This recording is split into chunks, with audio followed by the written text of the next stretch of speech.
기도해야 됩니다. 자, 지금 사도들은 우리 공부하고 있습니다만 아주 큰 위기에 처해 있습니다. 금방 붙잡혀 가서 이제 큰 문제를 당할 수밖에 없는 이런 위기지요. 베드로와 요한이 40년 된 안진뱅이를 고쳤습니다. 군중들 앞에 설교하자 그날 5,000명이 예수님을 믿는다고 마음에 결정을 합니다. 산헤드린 공회가 방해를 시작하고 체포를 이제 명을 했습니다. 그래서 베드로와 요한을 옥에 가두어놓고 그 다음 날 와서 꺼내놓고 이제는 다시는 예수의 이름으로 전도를 하지 말라고 경고를 합니다. 위협을 하고 협박을 하고 석방시켜 주었습니다. 자, 복음을 전해야지 이 사람들이 방해가 되고 복음을 안 전하려고 하자니 이제 하나님의 말씀을 거슬리게 되기 때문에 둘 다 들을 수가 없습니다. 하나는 전하지 마라, 하나님께서는 전해라. 그래서 지난주에 말씀드렸던 대로 베드로는 하나님의 말씀을 듣는 것이 너희 말씀 듣는 것보다 옳으니까 우리는 하나님의 말씀을 전하지 않을 수가 없다. 이렇게 결론을 내리고 이제 집으로 돌아왔습니다. 그러나 불안합니다. 먹구름이지요. 시커먼 먹구름이 몰려오는 같은 불안한 박해가 시작이 되는데 집으로 이제 돌아오니까 사도들이 앉아서 기도를 하고 있습니다. 사도들이 방에 앉아서 이 두 사람이 석방되기를 이제 기도를 하고 있는데 우리 본문에서 보던 대로 이들이 한 마음과 한 목소리로 하나님께 기도를 하고 있는데 그 기도하는 내용이 여러분이 오늘 아침에 하나님 앞에 기도하는 내용이나 아니면 여러분이 기도 집회 때 오셔서 새벽 기도에 오셔서 기도하는 내용과 어떻게 다르고 어떻게 같은지 한번 비교를 해보시기 바랍니다.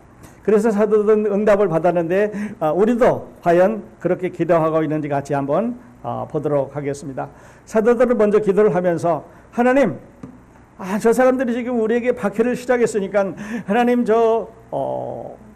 사두개인들을 좀 없애주시고 저 사람들을 좀 입을 막아주시고 우리가 전도할 때 저 사람들이 다 어디로 좀 가게 해주십시오. 그리고 기도한 구절은 한 구절도 없습니다. 그들에 대해서 불평한 구절은 한 군도 없습니다. 그들에 대해서 이야기하고 있는 구절은 한 구절도 없고 다만 이제 우리 계속 보아가겠습니다만은 포커스를 어디에 두냐면은 전지전능하신 하나님에다가 포커스를 둡니다. 이게 우리가 기도하는 내용과 다른 그런 뜻입니다. 기도를 문제에다가 포커스를 맞추는 게 아니라 기도를 하나님께다가 포커스를 맞췄습니다. 그러니까 문제가 더 큰 문제가 하나님보다 더 크면은 하나님은 그 문제를 해결할 수가 없습니다. 작은 하나님이죠. 그런데 크신 하나님 앞에 그 작은 문제는 별거 아니라고 생각했을 때 하나님께 부탁을 하면 이 문제는 작아질 수가 있는 거죠. 그래서 그들은 타겟을 하나님께 맞추면서 하나님, 하늘을 봐도 땅을 봐도 바다를 봐도 그 가운데 있는 온갖 천지 만물을 봐도 위대하신데 지금 저들이 우리에게 방해를 하고 핍박을 하려고 하는 저 사람들은 하나님 보시기에 아무것도 아니지 않습니까? 그러니까 하나님 저들을 없애줄 게 아니라 우리들이 담대히 하나님 말씀을 전하게 해달라고 자기들이 담대함을 말합니다. 또 가서 우리가 권능과 기사를 많이 행하게 해달라고 말씀을 이제 기도를 하면서 그들은 하나님 구약 성경에 다윗이 기름 부은 자가 세상에 오면 그들이 박해할 거라고 하지 않습니까? 그리고 그 복음을 전하면 못하게 할 거라고 말씀하셨지 않았습니까? 그러니까 이것이 일어나는 것은 하나님의 말씀에 당연한 것인데 이제 우리가 이것을 하려고 하니까 그 위험을 제거해 달라고 기도하는 게 아니라 그 위험에 대처할 수 있는 용기를 달라고 기도를 하고 있습니다. 물론 이 기도를 이제 이 말씀을 구분해 보면 한 네 가지로 구분할 수 있는데요. 하나님의 전지전능하신 능력을 말합니다. 자, 보십시오. 하늘을 보십시오. 하늘에 있는 수많은 별들이 있는데 이 어깨가 되는 알면 그보다 더 많은 수에 지금까지 발견된 것만 그러니까 그 많은 우주의 별들이 다니면서 서로 부딪히지 않고 제자리에서 항상 떠 있는 것은 신비스러운 일이죠. 누가 그렇게 만들 수 없습니다. 큰 별, 작은 별, 계절에 맞춰서 시간에 맞춰서 다 움직여 가는데 전혀 이상이 없습니다. 잠깐 동안 그런 게 아니라 창조 이후로 전혀 이상이 없는 전능하신 하나님 아닙니까? 하나님 땅을 봅니다. 땅 안에 있는 작은 씨들이 자라나서 그 씨 속에 있는 이파리가 남기고 또 열매가 다시 만들고 또 씨가 땅에 져서 열매가 맺고 동물이 살아나고 식물이 살아나고 곡식들이 살고 나무가 살고 새들이 살고 바다에 물고기가 사는데 그게 너무너무 신기한 거예요. 보십시오. 누가 어느 과학이 그걸 만들었습니까? 하나님께서 하셨습니다. 그러니까 전능하신 하나님, 하늘을 보고 땅을 보고 바다를 보고 그 가운데 있는 모든 피조물을 봤을 때 하나님 지금 저 사람들이 하고 있는 것은 별거 아니지 않습니까? 기름 부은 종을 박해하는 것은 하나님이 이미 말씀해 준 것이 아닙니까? 그렇기 때문에 하나님 우리에게 담대하게 이 하나님을 전하게 해주십시오 라고 기도를 합니다. 그랬더니 맨 나중에 기도의 결과가 땅이 흔들렸습니다. 한 번 더 말씀드렸습니다만 지진이죠. 그 지진이 일어난 걸 어떻게 알았을까요? 요즘 뭐 지진계가 있어가지고 저 태평양 바닷속에서 일어나는 지진도 몇십 날 북위 몇 도, 동경 몇 도에서 바다가 얼마만큼 흔들렸다. 그리고 뭐 해일이 일어날 거다, 안 일어날 거다, 과학적으로 다 판별을 해는 시대에 우리는 살고 있는데 그 당시에 땅이 흔들렸다고 그랬는데요. 얼마만큼 흔들렸을까요? 앉아있는 자리가 흔들려서 느꼈을까요? 아니면 물건이 선반에 있는 게 떨어져서 알았을까요? 아니면 어떻게 해서 알았을까요? 여하튼 간에 기도의 결과로 땅이 흔들렸습니다. 우리 기도의 내용을 한 번 더 보도록 하겠습니다. 기도의 내용은 말씀드렸던 대로 하나님의 전능하심을 봅니다. 그리고 그 땅을 봅니다. 그 바다를 보고 그 가운데 있는 전지전능하신 하나님의 손길을 봅니다. 그래서요, 여러분이 기도할 때 하나님을 작은 하나님을 교회 안에만 계시는 하나님, 어떤 사람은 하나님을 상자 속에 가두어 놓은 하나님, 또 다른 사람은 하나님을 주머니에 넣고 다니는 하나님, 그래서 상자 속에 꽉 들어가서 하나님이 움직이지 못하게 하나님이 그냥 교회에 가만히 계시는 하나님으로 이렇게 믿는 사람들이 있습니다. 교회 가서 기도해야 되고, 교회 가서 그 강단에 엎드려서 기도해야 되고, 물론 맞습니다. 그렇지만 하나님은 교회 안에만 계시는 하나님은 아니라는 거죠. 어떤 사람은 주머니에 넣고 있는 하나님 봅니다. 하나님 필요할 때 꺼내서 파출부처럼 필요할 때 하나님 나 이거 필요하니까 빨리 와서 이거 고쳐주십시오. 동네 소방수처럼 119 하나님 불 났습니다. 빨리 와서 불 꺼주십시오. 그리고 불 다 끄고 나면 하나님 가시든지 말든지. 작은 하나님께 기도하면요 문제가 더 커집니다. 여러분은 기도할 때 하나님이 문제 좀 없애달라고 기도하십니까? 아니면 하나님의 능력이 위대하신 것을 그 위대하신 능력 앞에 이 일을 바꿔달라고 하나님께 의논을 하십니까? 하나님께서는 모든 것을 바꾸실 수가 있습니다. God can change everything. He has nothing to change. 하나님은 모든 것을 바꾸실 수가 있습니다. 그가 바꿀 수 없는 것은 하나도 없습니다. 만일에 그가 바꿀 수 있는 것이 있다고 하면 그분은 전능하신 하나님이 아닙니다. He is a limited God. 우리가 말하는 석가모니처럼, 우리가 말하는 공자처럼, 우리가 말하는 다른 종교 지도자들처럼 그들은 좋은 것을 많이 가르쳤습니다. 도덕 선생이 됐습니다. 우리가 올바르게 살도록 이야기했습니다. 부모관계, 자녀관계, 부부관계, 우리가 남녀관계, 생활하는 관계에 있어 좋은 것을 많이 이야기를 했습니다. 다 좋습니다. 근데 한 가지가 다릅니다.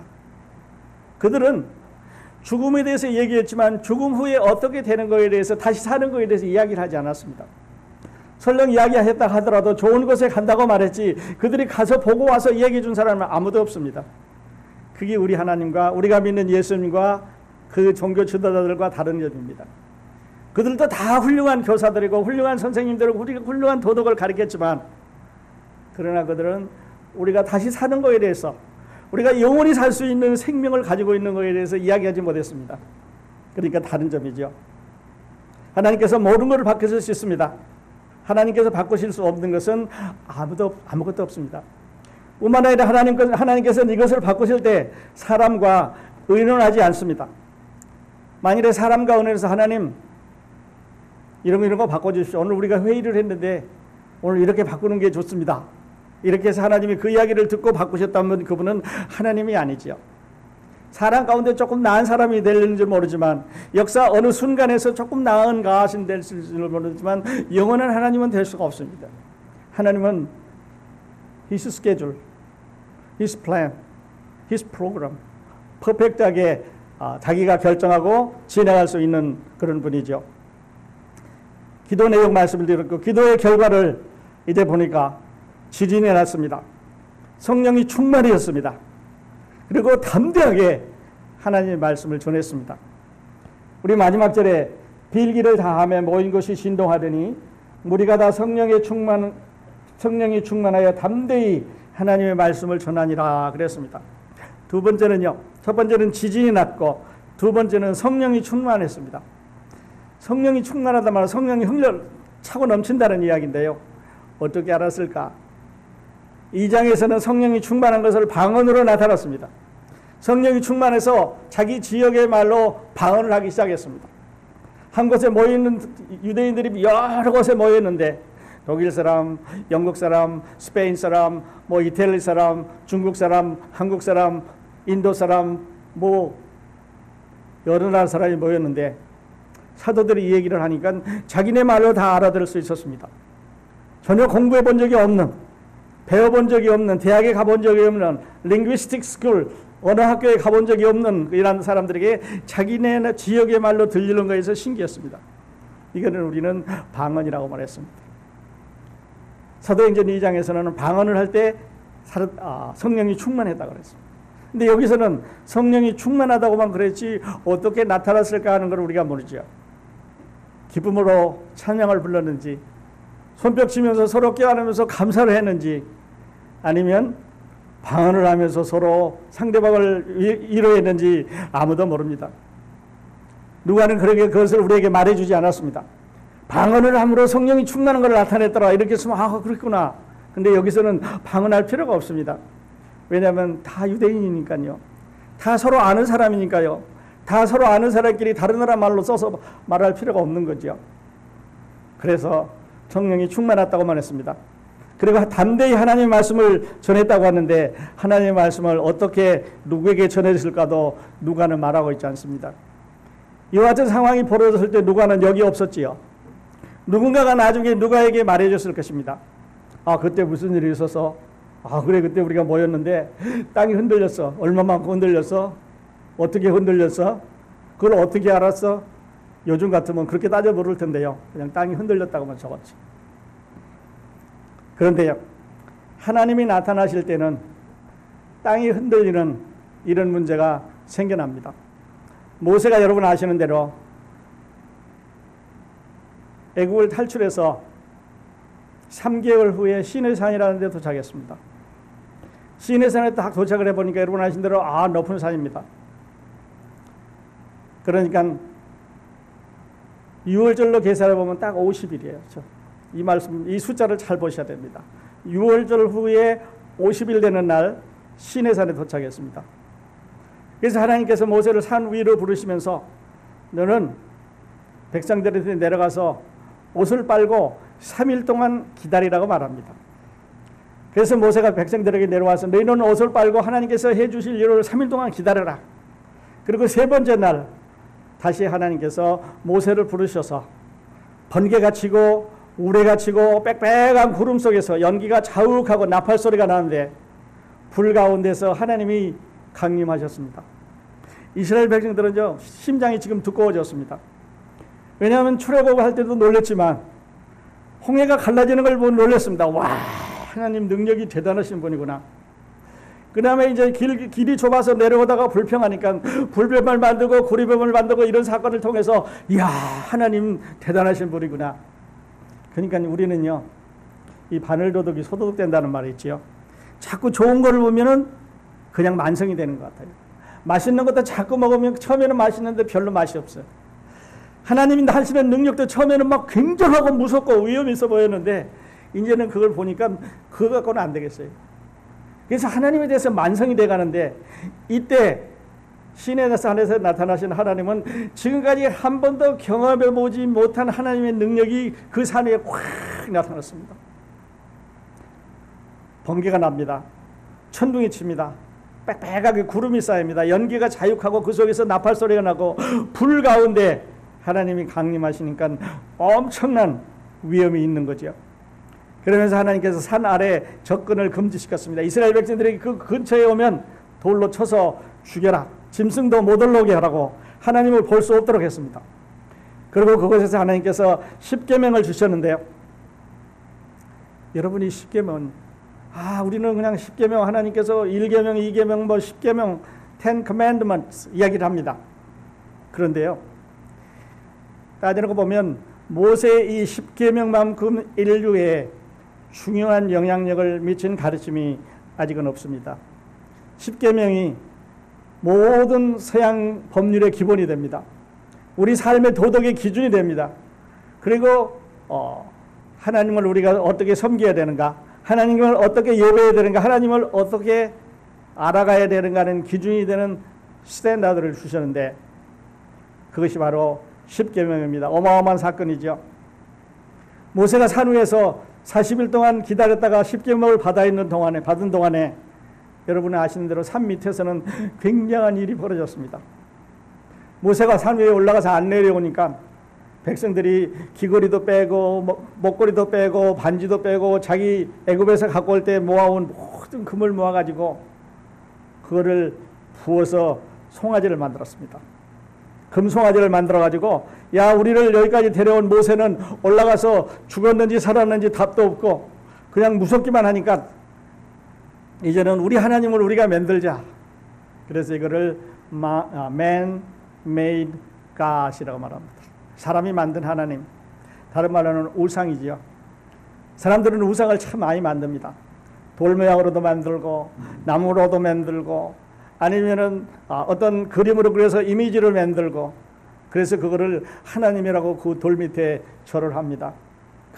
큰 나무 밑에 고목나무 밑에 절을 하는 사람도 있고, 돌을 고아놓고 절을 하는 사람도 있고, 자기네 하나님이라고 하는데, 이스라엘 백성들은 그 하나님을 보고도, 그 위험이 산 위에서 일어나는 것을 보고도 금송아지를 만들어갖고, 야, 우리 이걸 하나님이라고 그러자.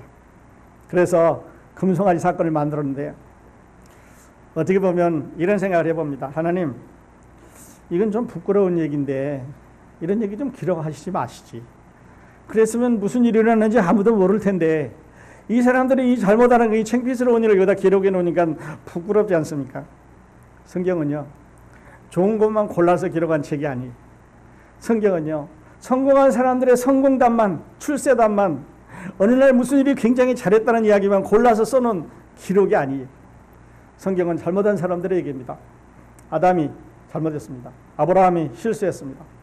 이삭이, 야곱이, 다윗이, 베드로가, 바울이 다 실패한 사람들의 얘기. 여러분과 저처럼 보통 사람들은 실패한 사람들의 이야기입니다. 그런데 하나 다른 게 있습니다. 그들은 우리보다 좀 나은 거고, 그들이 우리보다 낫다고 하는 것은, 그들은 잘못을 했을 때 곧 하나님 앞에 돌아가서, 하나님, 내가 잘못했습니다. 이제 용서해 주시고 내가 다시 그렇게 안 할 테니까 나를 지켜달라고 이렇게 비는 일을, 회개하는 일을 하지요. 그래서 그들은 유명한 믿음의 영웅이 됐지. 태어날 때부터 믿음의 영웅으로 깨끗하게, 완전하게, 퍼펙트하게, 이제 너는 절대로 불의와 타협하지 않고 불의를 가까이 하지 않는다고 이렇게 태어난 사람은 예수 그리스도밖에는 없습니다. 말씀을 준비하면서 어떤 분이 쓴 걸 보니까요, 우리 한국 사람들은 이 삼자와 굉장히 친하대요. 한번 제가 말씀드릴 테니까 그런지 보십시오. 속담을 만들었는데, 서당께 3년이면 풍어를 얻는다, 벙어리 3년, 귀머거리 3년, 뭐 이런 3년자, 내 코가 석자라고, 구술이 서말이다 꾀야 보배라고, 중신을 잘하면 술이 석잔이고 잘못하면은 빰떼기 석잔. 그렇죠? 삼국시대 나라가 세 개로 갈려졌습니다. 삼천국녀, 삼세판, 삼승제도, 그 다음에 뭐 법률을 통과시킬 때 땅땅땅 3번, 왜 5번 안 나고 3번. 우리나라 애국가에도 무궁화 삼천리 화려강산, 미국에서 사는 우리는 이국 땅 삼만리. 죄 봤습니까? 멀다는 뜻이죠. 그리고 더 가까운 건 38선, 초가 삼간, 뭐 삼척동자, 만세삼창, 이렇게 해서 삼자가 우리 생활에 가까이 들어와 있는 것 같아요. 가만히 들어보니까 그래요. 물론 다른 것도 있습니다. 삼각형이라든지 부모가 돌아가시면 뭐 3년상이라든지 작심 3일이라든지 이런 말들도 있지요. 삼자와 우리는 많이 친하게 살은 것 같아요. 그런데 우리보다 더 우리 그리스도인들은 그 삼자보다 더, 그러니까 삼을 한국인보다 더 많이 쓰지요. 하나님 삼위일체, 뭐 3일 만에 부활하셨고, 예수 그리스도는 거룩하다 그랬으니까 예수님의 거룩. 3번 시험을 받으셨고, 겟세마네 동산에서 3번 올라가서 계속 기도하는데 제자들은 잠이 듭니다. 베드로가 예수님 십자가에 달리기 전날 재판받을 때 3번 부인했습니다. 우리하고 삼자가 참 친하지요. 그런데요, 이 삼자와 친한 우리 민족과 달리 그날 거기 있었던 베드로는 다시 한번 생각을 해보면요, 7주 전에 예수님을 부인하고 덜덜 떨고 무서워서 도망가던 베드로하고 성령을 받고 나서 오순절 후에 베드로는 너무너무 다른 거예요. 그때는 두려워했습니다. 그때는 조그마한 소녀 앞에서도 말을 못했습니다. 근데 여기는 대제사장 앞에서, 사두개인 앞에서, 이스라엘의 공회 앞에서 예수는 하나님의 메시아고 그는 죽었다가 살아났다. 우리가 보고, 우리가 듣고, 우리가 경험한 것을 우리가 말할 수 없다고 말합니다. 죽이려면 죽여라. 한국식으로 하면 배째라지요. 본 걸 어떡하냐, 아는 걸 어떻게 하냐, 경험한 걸 어떻게 하느냐, 말하지 않을 수 없다고 이렇게 이제 이야기를 합니다. 모세가 올라갔던 시내산, 또 다른 산 갈보리산이라는 조그마한 언덕이 있습니다. 모세는 시내산에 올라가서 인류를 변화시킬, 인류에게 가장 중요한 십계명이라는 하나님의 법을 받았습니다. 물론 하나님의 법이 있기 때문에 그거를 용서받는 제사제도적 성막을 만드는 같은 모형을 같이 받았습니다. 만일에 법만 계속해서 선포했다면 모든 사람이 다 죄인이 될 수밖에 없는데, 법을 선포하시고 그 죄를 범하면 어떻게 용서받는 시스템을 같이 받았습니다. 그러니까 십계명과 성막의 모형을 같이 받았지요. 인류의 모든 역사가 거기에 걸려있을 정도로 중요한 그런 산입니다. 그런데 모세가 올라갔던 갈보리산보다, 죄송합니다, 모세가 올라갔던 시내산보다 우리 주위에 아주 가까운 갈보리산이라고 하는 나지막한 산이 있습니다. 그 산에서는 새 언약이 선포되던 산이죠. 갈보리산을 다른 말로는 조그마한 언덕인데 해골의 곳이라고 그렇게 말했습니다. 시내산에서 하나님이 임재했다면 갈보리산은 바로 그 무서웠던 하나님이 사람의 몸을 입고 우리 가운데로, 십자가 가운데로 들어오신 산입니다. 그러니까 모세가 시내산에서 경험했던 그 무서운 하나님은 도대체 무서워서 오금을 펼 수 없었던 거룩하신, 어미하신 하나님은 이제 갈보리산에서 여러분과 저와 같은 사람에 대해서 우리 안에 들어올 수 있는, 살 수 있는 길을 열어주셨습니다. 모세가 인류에게 십계명을 내려줬다면 예수 그리스도께서는 모든 인류가 구원받고 하나님 앞으로 갈 수 있는 구원의 길을 열어주셨습니다. 두 개의 산, 갈보리산과 시내산, 또 시내산과 갈보리산을 우리는 한번 비교를 해볼 수가 있죠. 말씀드린 대로 시내산은 접근이 금지됐습니다. 누구든지 여기 올라가면 죽는다. 하나님의 얼굴 보면 죽는다. 오직 올라가지 못하겠습니다. 접근 금지 라인을 쳐놨습니다. 그런데 갈보리산은 누구든지 다 올라가도록 했습니다. 하나님 접근 금지가 아니라 하나님이 우리 가운데 내려오신 그런 산이죠. 같은 하나님, 여러분과 저 가운데 있는 하나님은 무서운 어미하신 그런 하나님이면서 우리에게 하나님께로 갈 수 있는 길을 열어주신 당신의 아들 예수 그리스도가 여러분과 저를 위해서 십자가에 돌아가신 산입니다. 여러분, 우리 뒤에 있는 십자가 보시죠. 여러분은 지금 시내산 아래에 있으십니까? 아니면 갈보리산 아래에 있으십니까? 여러분은 지금 갈보리산 밑에서 시내산을 바라보면서 율법을 두려워하고 있습니까?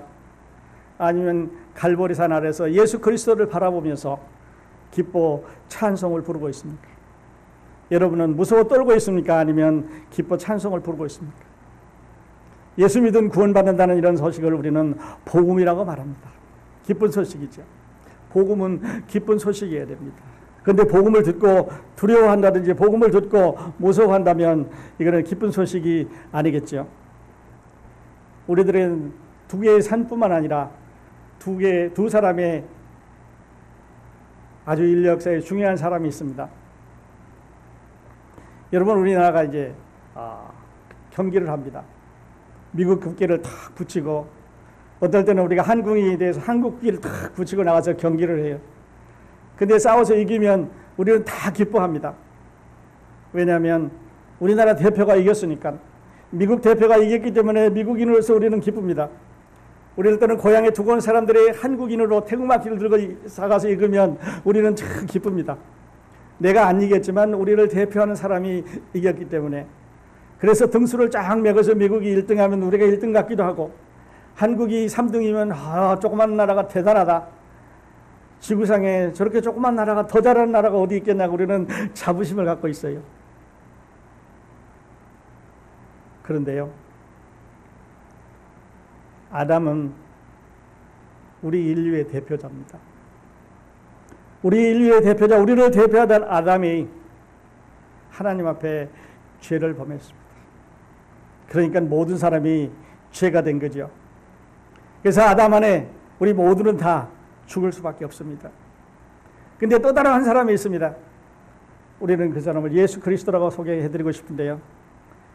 예수 그리스도는 이 모든 문제를 해결하기 위해서 우리의 모든 죄를 지시고 십자가에 돌아가셨습니다. 한 사람은 우리를 대표하면서 우리를 죄인으로 만들었고, 다른 한 사람은 우리를 대표해서 하나님 앞에 우리 죄값을 다 지불하셨습니다. 우리가 죽은 거죠. 그래서 우리는 이 한 사람, 우리 예수 그리스도를 이제 믿으면 영원한 생명을 갖는데, 바울은 로마서에서 이렇게 말했습니다. 여기서 한 사람을 잘 보십시오. 그러므로 한 사람으로 말미암아 죄가 세상에 들어오고, 아담입니다. 죄로 말미암아 사망이 왔나니 이와 같이 모든 사람이 죄를 지었으므로 모든 사람에게 사망이 이르렀느니라. 아담이 잘못해서 모든 사람이 다 죄인이 됐습니다. 우리 선수가 잘못해서 우리나라가 져버렸습니다. 우리 선수가 잘해서 우리나라가 이겼습니다. 아담이 잘못해서 그 후로 태어난 모든 인류가 다 죄인이 되어버렸는데, 다른 한 사람 이렇게 소개했습니다. 그런즉 한 범죄로 많은 사람이 정죄에 이른 것 같이, 아담을 말합니다. 의의 한 행동으로 말미암아 많은 사람이 의롭다 하심을 받아 생명에 이르렀느니라. 두 사람이 나옵니다. 한 사람이 순종치 아니함으로 많은 사람이 죄인 된 것 같이, 한 사람이 순종하심으로 많은 사람이 의인이 되리라. 아멘. 우리는 이것을 복음이라고 말합니다. 누가 이거를 우리에게 오퍼했습니까? 자기 생명을 바쳐서 우리에게 이 기쁜 소식을 누가 우리에게 전해 주셨습니까? 그래서 우리는 예수 그리스도를 사랑합니다. 그래서 우리는 예수 그리스도를 자랑합니다. 그리고 예수 그리스도를 믿는 것에 대해서 우리는 소망을 가지고 있습니다. 여러분의 소망이 저의 소망이 되고 우리 모든 믿는 사람들의 소망이 함께 되시기를 바랍니다. 저는 이렇게 오늘 같이 결론을 내고 싶습니다. 우리는 지금 영적인 전쟁 중입니다. 교회는 영적인 플레이그라운드가 아닙니다. Church is not a playground in spirit. 교회는 영적인 놀이터가 아니에요.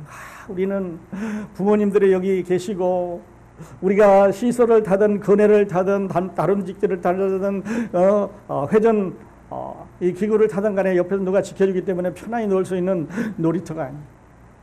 교회는요, 사탄과 전쟁터입니다.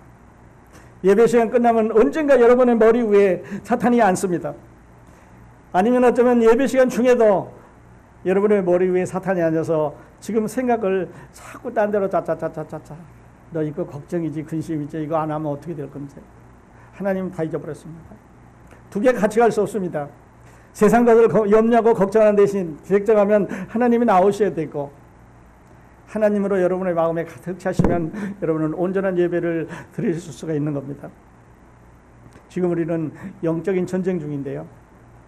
여러분은 어떤 기도를 하셔야 되겠습니까? 기도는요, 훈련 안 받아도 됩니다. 성경 공부처럼 열심히 해야 되는 게 아니에요. 기도는 찬양처럼 콩나물 몰라도 괜찮아요. 기도는 특별한 장소가 필요하지 않습니다. 차 타고 가시면서, 식사하시면서, 혼자 다니시면서, 어느 때, 어느 장소, 어떤 상황에 이르든지 기도할 수 있으니까 얼마나 좋습니까? 그리고 이보다 더 큰 무기는 없습니다. 전쟁에서 이보다 더 큰 무기는 없는데, 지금 우리나라가, 우리 남한이 걱정스러운 게 여러분 아시는 대로 핵무기 아닙니까? 저 핵무기가 그냥 확 떨어지면 사람들이 다, 많은 사람들이 죽는다고 하는데 그래서 무서운 거예요. 조그만한 무기로는 안 됩니다. 총을 쏘아서도 안 되고, 대포를 쏘아서도 안 되고, 사람들 올라가서 태권도를 받아도 안 되고, 핵무기를 무서워합니다. 사탄은요, 우리들의 기도를 무서워합니다. 우리 열심히 이 문제에 대해서 문제보다 더 크신 하나님께 도와달라고 기도를 해야 되겠습니다. 여러분, 우리는 전쟁 중입니다. 밖에 나가면 바로 전쟁이 시작됩니다. 영적인 전쟁이 시작됩니다. 여러분, 육신이 여러분을 공격해오고 사탄이 여러분을 공격해오고 세상이 우리를 유혹해옵니다. 전쟁 중인데 어떻게 이길까요? 이렇게 한번 이겨보면 어떨까요?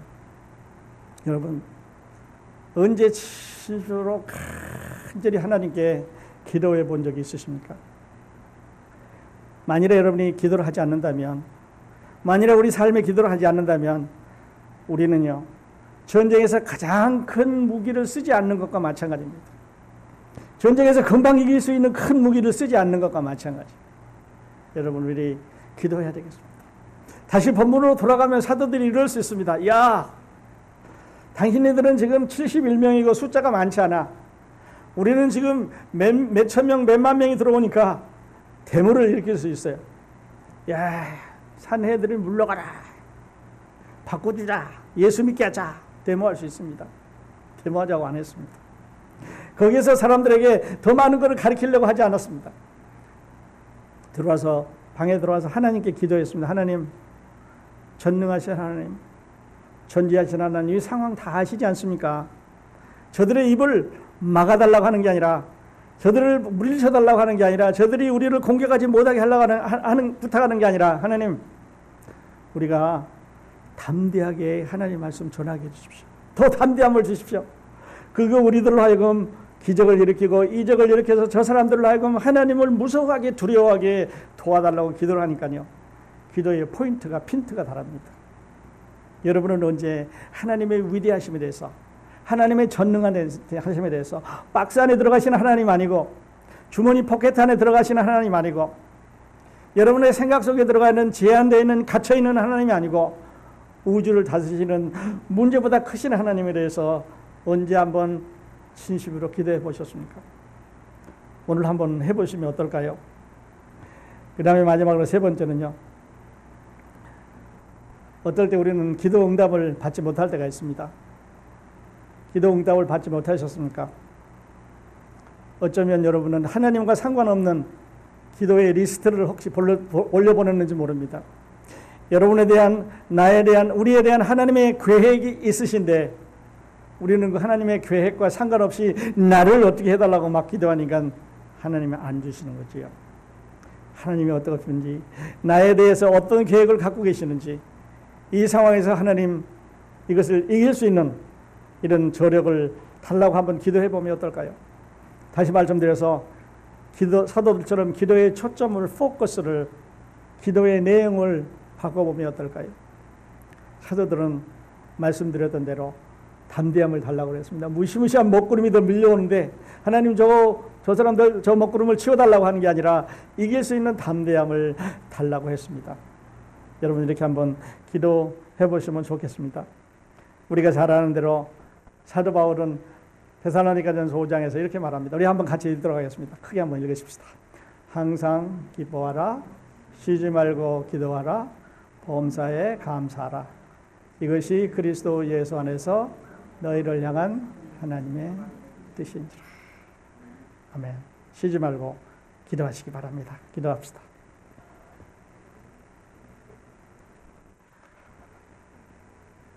하나님 아버지